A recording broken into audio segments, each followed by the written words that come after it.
Assalamualaikum warahmatullahi wabarakatuh. Halo guys, kembali lagi bersama saya, Saif Abdullah, dengan NPM saya 231506109. Nah, kali ini saya akan membahas mata kuliah cerdasan buatan. Nah, pasti penasaran kan?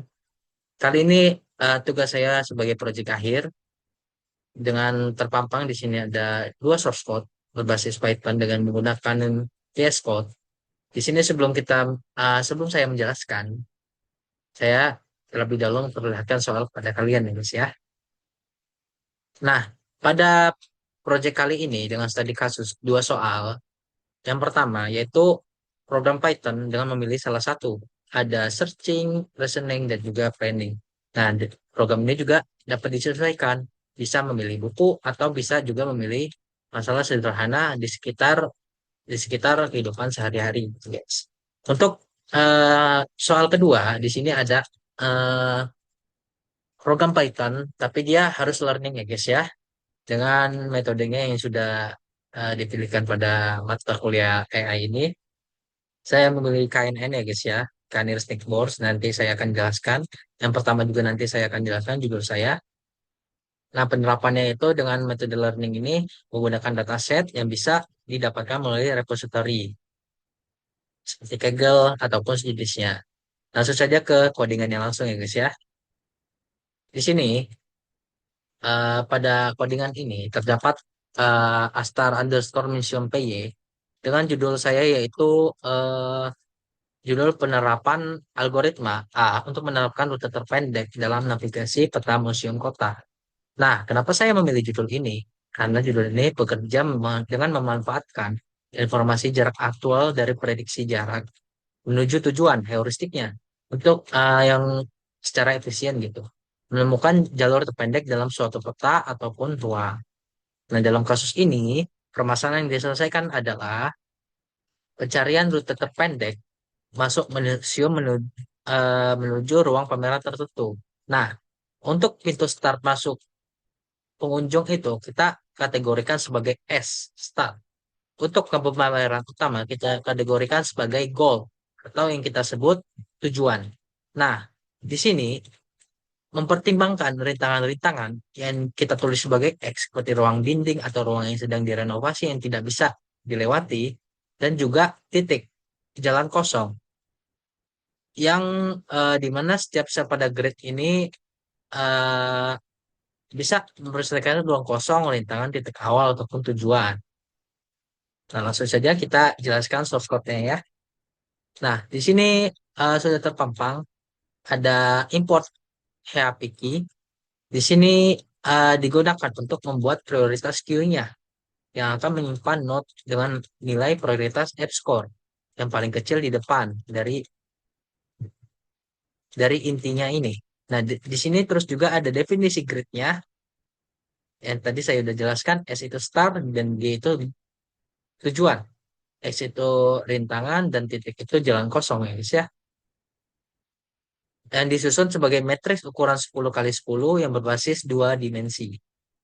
Terus juga ada hmm, rows, call, start, dan goals-nya, koordinat, baris dan kolom. Startnya ada dari 0, goals-nya dari 9. Terus juga ada Deo heuristik dan juga return ABS. Ini menggambarkan menghitung mahatan distance ini dari titik A ke B. Kenapa dipakai? Karena kita hanya bisa jalan atas ke bawah. Atas, atas, bawah, kiri, kanan. Bukan diagonal ya guys ya. Selanjutnya kita akan menjelaskan eh, depth star grid sampai conform ya guys ya. Conform. Di scroll ini. Nah, yang artinya untuk memulai dari start ini kita menyimpan semua node terbuka dari open set. Nah, dengan mengambil node-node F terkecil ini, F score terkecil, dengan mengecek semua tetangganya. Nah, menghindari rintangan X dengan menghitung jarak GN, jarak start dari ke N dan Fn. Jadi GN plus HN. Nah, mengulang sampai mencapai goal. Goal. Dan menyusun jalur mundur goal ke start melalui conform ini. Nah, selanjutnya ada perulangan while, percabangan if, ya yang digunakan untuk eh, men- untuk menjalankan fungsi dari start ke goal ini di pad-nya. Jadi pada perulangan for the X ini, pada menyimpannya hasilnya di pad, jalur dari start goal ditandai dengan tanda tanda petik seperti ini. Nah, ketika dijalankan, dia akan menampilkan grid terminal agar bisa melihat rute lengkap yang dihasilkan pada grid grid X, Y, dan print. Nah, di sini ada tampilkan gridnya dan menampilkan hasil. Nah, program ini akan otomatis mencari rute terbaik dari titik awal ke titik tujuan. Nah, yang akan menghasilkan output. Oke, bentar ya guys ya. Up. Nah, begini. Seperti ini outputnya. Nah, memastikan pencarian efisien dengan mempertimbangkan jarak tempuh sejauh ini dan estimasi sisa jarak solusi yang divisualikan sebagai bintang yang menunjukkan jalur optimalnya dari kanan ke bawah. Nah, setelah program dijalankan, output yang ditampilkan adalah sebuah representasi visual grid berukuran 10 kali 10 dengan visual dua dimensi. Nah, tadi udah dijelaskan simbol S, G, X, dan titik. Nah, jika kita perhatikan lebih dekat, tadi saya singgung, bintang ini membentuk lintasan kiri atas ke kanan bawah, tidak lurus langsung, melainkan berbelok-belok karena menyelesaikan kondisi rintangan yang sepanjang jalur. Misalnya pada baris pertama ada baris ke-0 ada titik awal S ke kanan menandai setiap langkah. Namun pada baris kedua ada X yang terdapat rintangan. Nah, algoritma tidak dapat dong menjalankan langsung ke bawah. Oleh karena itu, A melakukan pencarian alternatif melalui jalur samping diagonal yang tetap menuju ke arah tujuan. Nah, algoritma ini bekerja sangat efisien karena tidak hanya mempertimbangkan jarak tempuh sejauh ini dan memperhitungkan estimasi sisa jaraknya yang disebut sebagai HN dengan gabungan karakteristiknya sebagai FN menjadi dasar utama dalam memilih jalur terpendek. Nah, dengan pendekatan representasi source code ini mampu menghindari rintangan dengan memilih jumlah rute paling sedikit, efisiensi rute yang paling yang kita gunakan dengan dari titik S ke titik G. Yang jalur tersebut ditandai dari awal ke tujuan dengan simbol kali ya yang kita sebut. Sementara bagian lain dari peta tetap tetap tidak berubah. Oke, sekian penjelasan nomor satu ya guys ya. Untuk penjelasan nomor dua kita langsung saja. Oke, kita balik lagi ke penjelasan nomor dua yaitu penjelasan learning ya guys ya. Untuk pada proyek ini dengan judul klasifikasi judul buku untuk menentukan kategori buku menggunakan algoritma Canil-Snitboard atau yang kita sebut biasa KNN. Nah, yang merupakan penerapan metode supervised learning dalam menyelesaikan permasalahan klasifikasi teks pendek. Dalam hal ini, teks digunakan adalah judul buku yang akan diproses dan dianalisis dengan mengidentifikasi genre atau kategori buku secara otomatis. Nah, algoritma KNN ini bekerja dengan prinsip mencari sejumlah K terdekat dari data uji. Nah, lalu menentukan kelas berdasarkan mayoritas dari tangga tersebut. Dalam proyek ini, algoritma KNN digunakan untuk memetakan judul buku ke dalam kategori fiksi, non-fiksi, ilmiah, sejarah, dan lain-lain. Oke, itu penjelasan saja kenapa saya memilih judul ini. Langsung saja kita ke penjelasan source code-nya. Nah, perlu diketahui untuk menggunakan data set baik dari Kaggle atau manapun, karena kita memakai import pandas ya, kita harus menginstal dulu PHP pandasnya. Nah, apa sih itu import pandas? Nah, untuk sangat penting karena digunakan untuk membaca books CSV ini yang berisi data judul buku beserta genrenya. Selanjutnya ada forms extract feature extraction text ini yang digunakan untuk mengubah teks judul menjadi angka atau vektor supaya bisa diproses oleh model machine learning. Terus ada baris ketiga, ada model selection. Nah, yang artinya untuk dia data ini menjadi dua bagian, diubah menjadi dua bagian. Ada pelatihan, training, dan juga pengujian, testing. Nah, yang ketiga ini next screen networks. Yang artinya mengimpor algoritma KNN yang akan digunakan untuk melakukan klasifikasi terhadap genre buku berdasarkan judulnya. Nah, yang kelima ada menampilkan hasil evaluasi model dalam bentuk precision untuk melihat seberapa akurat model yang kita buat. Nah, matriks ini ya guys ya. Selanjutnya ada load dataset dari DFPD-nya, baca data dari file CSV bernama book CSV tadi. Terus juga ada print menampilkan 5 data pertama dari dataset untuk memastikan bahwa data terbaca dengan benar ya guys ya.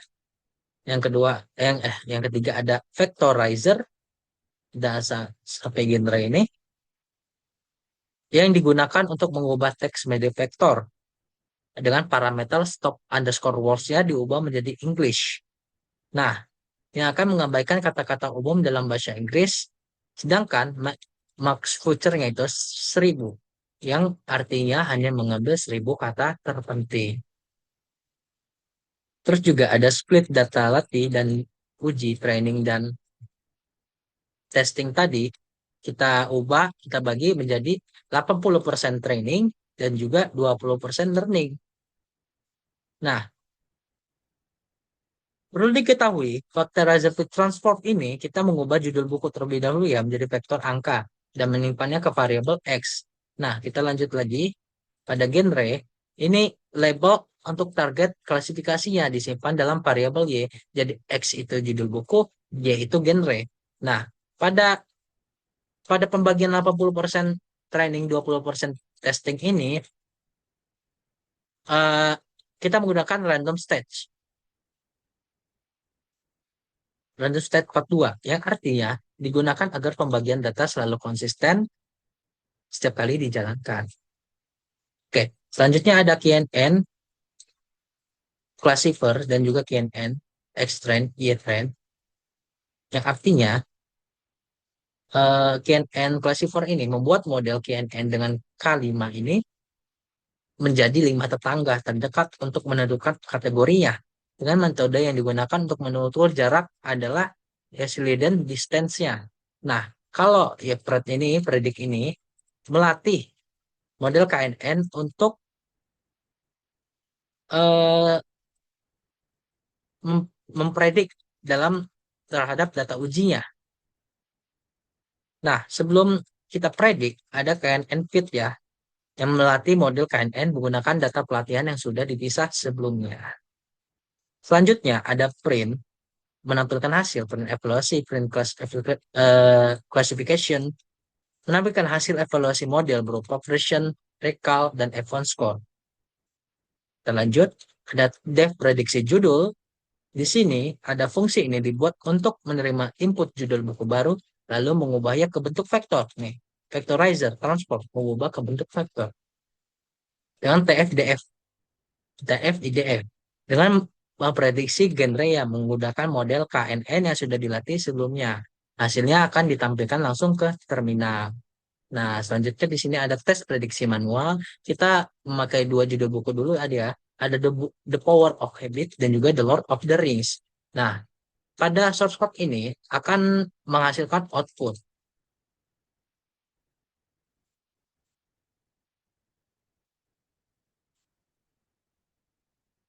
Oke, nah dari baris pertama dulu.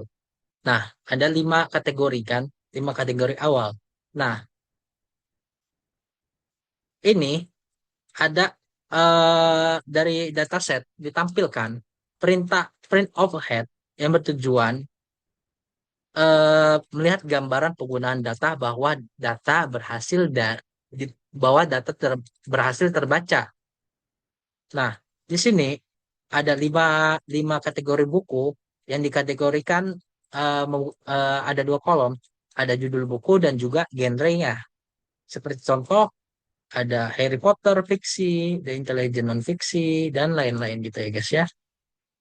Nah, setelah itu, program akan menampilkan hasil evaluasi dari model KNN-nya nih.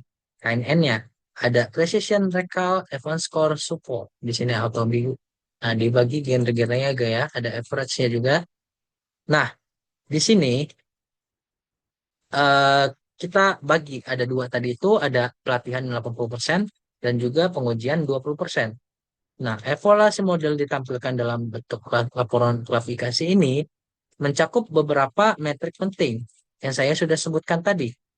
Nah, namun karena jumlah data yang kita gunakan itu tidak terlalu banyak, model KNN ini yang dibangun belum dapat memprediksi secara optimal, baru memprediksi genrenya saja gitu, belum yang lain. Jadi terlihat dari beberapa nilai, seperti rekalnya ini bernilai 0. Nah, bahwa eh, tidak ada prediksi yang benar-benar untuk kategori tersebut. Muncul juga ada pustaka screen yang berbunyi undefined metric warning, bahwa karena belum pernah dijumpai selama pelatihan atau jumlah datanya terlalu eh, tidak terlalu banyak, laporan ini tetap memberikan informasi berguna walau datanya tidak terlalu banyak. Nah, pada awalnya, dari model yang kita bangun, kita bisa menjadi dasar perbaikan di versi selanjutnya. Misalnya dengan penambahan jumlah dataset yang banyak dan melakukan optimasi parameter K pada algoritma ini. Nah, di bagian akhir, nah di sini judulnya for FEBIT sudah diprediksi nih. Kategorinya self-help dan The Lord of the Rings kategorinya fiksi. Nah, kenapa? Karena menggunakan TF-IDF ini, kemudian dihitung jaraknya terhadap data pelatihan, lalu diambil lima tetangga itu yang terdekat karena kalimat dan dilakukan voting mayoritas untuk menentukan genre dari judul tersebut. Dan hasilnya terbaca dari dua kategori ini. Nah, kita juga misal kita, dari secara keseluruhan dulu deh. Output program ini menunjukkan bahwa meskipun datanya masih sederhana dan tidak terlalu banyak, algoritma KNN ini bisa mampu klasifikasikan teksnya seperti judul buku. Eh, proyek awal yang baik karena menurut saya ini masih tahap pelatihan dan juga pengujian testingnya, dan juga bisa kembangkan terlebih dahulu. Dan misal pada judul buku ini kita baru memasakkan predik dua buku dan itu hasilnya sudah tepat, Pak. Kita menambahkan tiga buku lagi. Ada The Hobbit, The Rich, The Poor. Saya menambahkan empat buku lagi. The Selfish dan juga To Kill a Moonbear. Kita run lagi. Apakah bisa terbaca atau tidak? Oke, terbaca ya kawan-kawan ya empat bukunya. Nah, The Power of Habit, Self-Help, The Habit, The Hobbit fiksi, There is The Pool fiksi, The Selfish genre fiksi, dan To Kill a Moonbird dikategorikan fiksi, guys. Dan terbaca untuk judul buku dan genrenya saja. Oke, eh, jadi saya mengambil dua judul ini karena eh, judul judul ini bisa dikategorikan sebagai implementasi dalam kehidupan sehari-hari kita, seperti rute terpendek gitu. Kita mau jalan kemana, pasti dong kita harus menggunakan banyak mencari rute terpendek, dan juga tentang buku juga kita harus dari judul saja kita harus tahu genrenya apa biar buku itu disukai oleh tidak. Dari penerbitnya juga sangat membantu tentang masalah ini gitu. Dengan menggunakan metode learning tadi dan juga searching, berharap bisa membantu masalah-masalah studi kasus yang pada kehidupan sehari-hari gitu guys. Itu saja menurut pendapat saya dan penjelasan saya. Apabila ada salah kata, saya mohon maaf. Saya akhiri. Wassalamualaikum warahmatullahi wabarakatuh. Bye bye. Kembali lagi guys. Sampai jumpa lagi guys.